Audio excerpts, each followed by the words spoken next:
주셔서 제가 이번 주일날 이 설교를 중고등부들에게 이렇게 설교를 합니다. 그래서 잘 코멘트 해주신다면 한국교회와 조국교회가 이익이 될 거라는 생각이 듭니다. 네, 시작하겠습니다. 할렐루야! 아멘. 오늘 우리에게 주시는 하나님의 말씀, 내가 괜찮다고입니다. 사람들의 시선에 우리는 많은 신경을 쓰고 살아갑니다. 내가 단발을 하고 싶다고 했을 때에도 우리는 내가 단발을 하고 싶은 것에 신경을 쓰지 않고 남들이 나를 보았을 때 이 단발이 어울릴까? 이런 것들에 우리의 초점을 둡니다. 또한 우리의 중요한 인생의 진로를 두고 고민할 때에도 내가 하고 싶은 것, 내가 나에게 맞는 것을 선택하기보다 내가 이 대학교를 가면 아니면 내가 이 직장을 가지게 되면 사람들이 나를 어떻게 생각할까를 생각하게 됩니다. 그렇다면 우리는 하나님 말씀을 들을 때 오늘 하나님 말씀은 우리를 어떻게 말씀하고 계시는지, 오늘 말씀은 사람들의 신경을 쓰는 우리의 모습을 어떻게 무엇이라고 말씀하시는지 들어보려고 합니다. 여러분 궁금하십니까? 네. 이게 중고등부 반응은 아니지만 들어가도록 하겠습니다. 먼저 오늘 말씀을 이해하기 위해 여러분들에게 기본 지식에 대해서 이렇게 말씀드리려고 합니다. 오늘 본문이 어디였죠? 로마서였습니다. 로마서는 로마인들에게 또 로마에 사는 교회를 다니는 성도들에게 쓴 바울의 편지입니다. 그런데 쉽게 얘기하면 로마에 있는 사람들, 죄송합니다. 쉽게 이야기하면 선교사님이 로마의 선교지에 편지를 썼다고 볼 수 있겠습니다. 그런데 로마 교회는 한 가지 문제가 있었습니다. 로마 지역은 다양한 사람들이 살아가는 지역이었습니다. 다양한 지역에서 로마 지역으로 몰려들어와 사람들이 살고 있었습니다.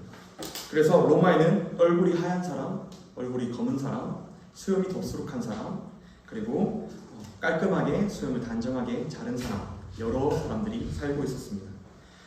그래서 자연스럽게 로마 교회도 여러 지역의 사람들이 섞여 예배를 드렸습니다.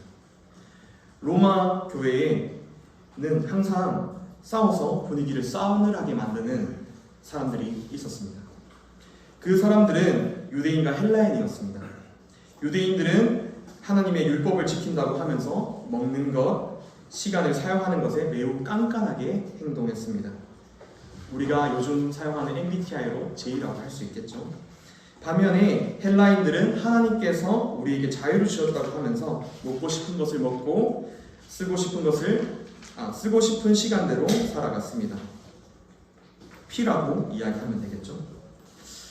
아마 여러분들의 마음속에는 헬라인들이 자신의 생각과 비슷하다라고 생각할지 모르겠습니다. 헬라인들의 생각이 옳다라고 생각할 수도 있을 것 같습니다. 유대인들 너무 생각이 꼰대적이지 않냐라고 생각할 수도 있을 것 같습니다. 그래서 마음 한편으로는 헬라인들의 주장에 힘을 실어주고 싶어 하고 싶을지도 모르겠습니다. 아마 그 당시 사람들의 생각도 비슷했던 것 같습니다. 유대인들은 고집불통이어서 말도 잘 안 통하고 약속을 잡으려고 하면 이것저것 할 거 있다고 하면서 까다롭게 굴고, 반면에 헬라인들은 자유로운 영혼에다가 하고 싶은 거 다 하면서 사니까 사람들은 헬라인을 찾아주고 싶었을지 않을까 싶습니다. 자연스럽게 교회 안에서도 사람들은 헬라인 친구를 가까이 두고 이야기하고 유대인 친구들은 소외된 것 같습니다. 이렇게 유대인들이 소외되면서 유대인들이 하는 행동도 이상하게 여겨지기 시작했습니다. 음식을 가려 먹는 것, 날짜를 지키는 것, 그들에게는 필요 없는 일로 너무 힘들게 사는 것처럼 보였습니다.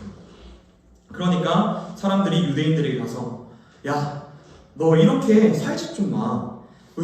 내가 보는 데가 너무 답답하다. 복잡한 세상 편하게 살자 이거야 라고 말했을지 모르겠습니다. 친구들은 유대인들을 위해 한 말이라고 생각했을지 모르겠지만 유대인들은 속으로 많이 울기도 하고 속상한 마음에 친구의 말에 반박하면서 싸우기도 했습니다. 그래서 유대인들이 있는 곳에는 늘 싸울 것 같은 분위기가 형성되어 있었습니다. 여러분, 만약 여러분들의 학교가 이런 분위기라고 한다면 여러분들은 학교에 가고 싶으십니까? 아마 쉬는 시간마다 그 분위기를 피하기 위해 시끄럽게 떠들기도 하고 아니면 옆반에 가서 친구들과 이러한 반의 분위기를 험담하며 지내고 있을지도 모르겠습니다. 우리 다 같이 3절을 읽어보았으면 좋겠습니다. 제가 읽겠습니다. 먹는 자는 먹지 않는 자를 업신여기지 말고 먹지 않는 자는 먹는 자를 비판하지 말라. 이는 하나님이 그를 받으셨습니다.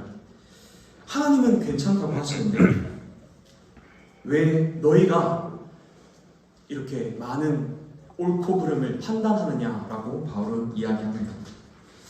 그 친구가 먹기를 싫어해서 안 먹는 게 아닌 것을, 편식하는 게 아닌 것을 양심상 그렇게 생각해서 그렇게 행동하는 것을 왜 자기 생각에는 성경이 이렇게 적혀 있으니까 자기도 말씀대로 살겠다고 이렇게 행동하는 것을 왜 너희는 틀렸다고 이야기하느냐? 너희도 똑같은 양심으로 하나님께서 우리에게 자유를 주셨다고 말씀하시고 너희도 자유롭게 행동하면서 왜 너희들은 옳고 유대인들은 틀렸다고 이야기하느냐? 하나님께서 잘 먹는 것도 오케이, 가려 먹는 것도 오케이, 다 오케이 하셨는데 왜 너희들만 너희들의 기준으로 틀렸다, 옳다라고 판단하느냐라고 이야기합니다. 그러니까 하나님께서는 내가 볼 때 조금 답답해 보일지라도 어떨 때는 이해가 안 돼서 한마디 해주고 싶을지라도 하나님께서 오케이, 괜찮다고 하셨다는 것 기억하면서 그 친구를 이해해보면 어떻겠냐고 말씀하십니다. 그리고 헬라인은 정말 옳은 사람이었을까요? 헬라인은 자유롭게 살아간다고 이야기했지만 늘 사람들이 옳다고 생각하는 것들에는 옳다고 생각하며 사람들의 시선에 신경 쓰며 그 행동을 했고 사람들이 옳지 않다고 생각했던 것은 그 행동을 피하였습니다. 늘 사람들의 시선에 신경 쓰며 자유롭지 못하고 늘 사람들의 시선에 매여서 살아갔습니다. 그리고 사람들의 의견에 동조해서 같은 교회를 다니는 친구들을 비난해버리는 모습을 보면서 하나님은 얼마나 그 마음을 아파하셨을까요?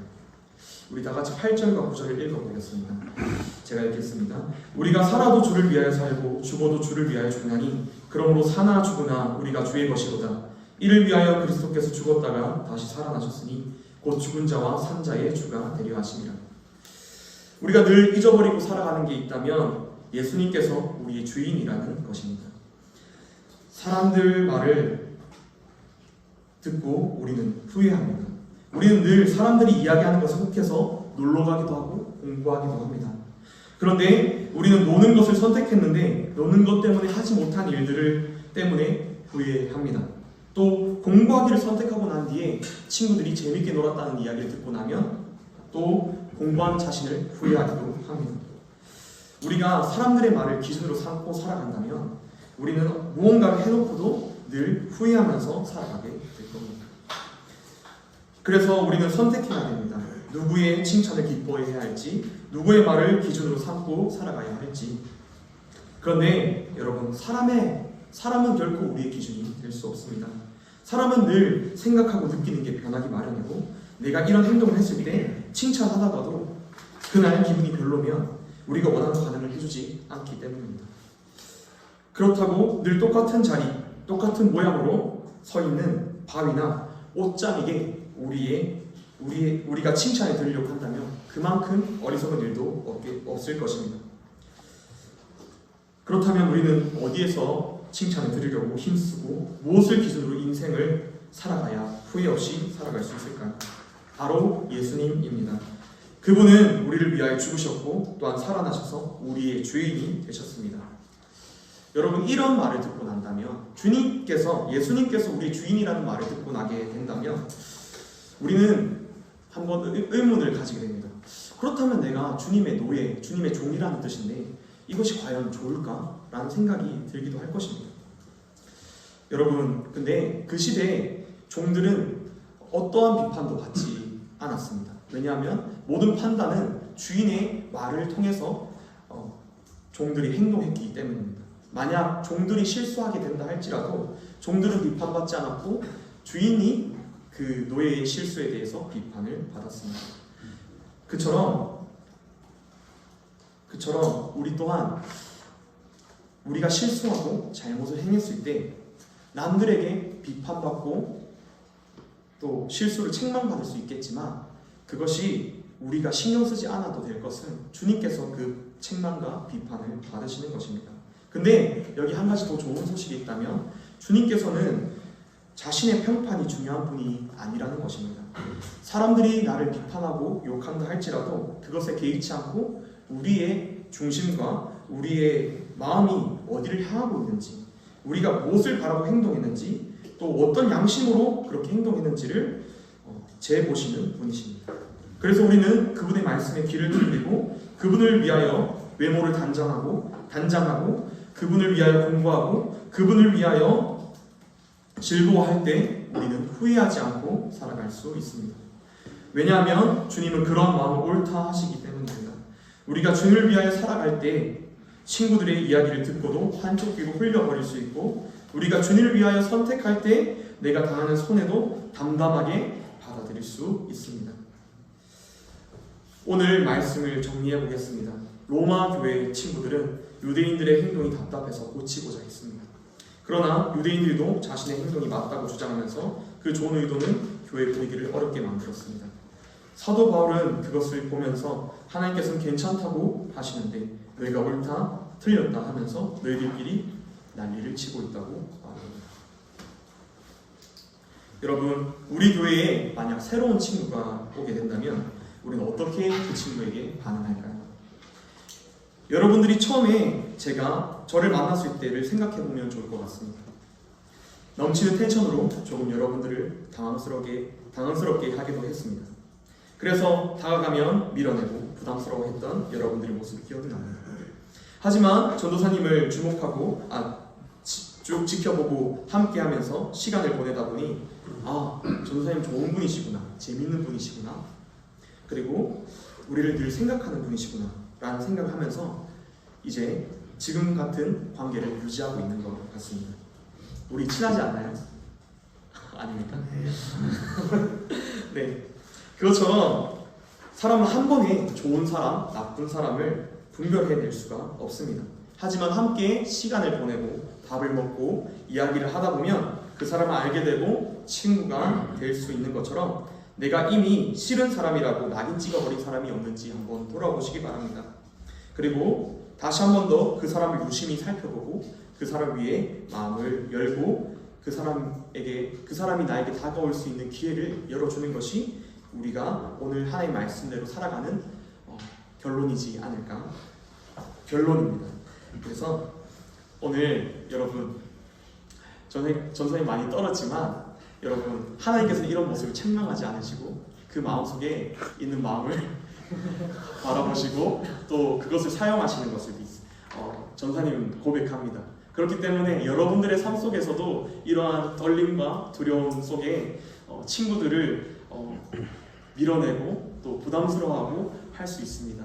하지만 여러분들의 마음을 항상 하나님께 두고 또 하나님의 말씀을 지키고자 늘 마음을 둔다면 여러분들의 삶 속에는 하나님이 기뻐하시는 것, 하나님이 보호하심 속에 여러분들이 더욱 하나님의 말씀대로 살아갈 수 있는 그 삶을 살아가게 될 것입니다.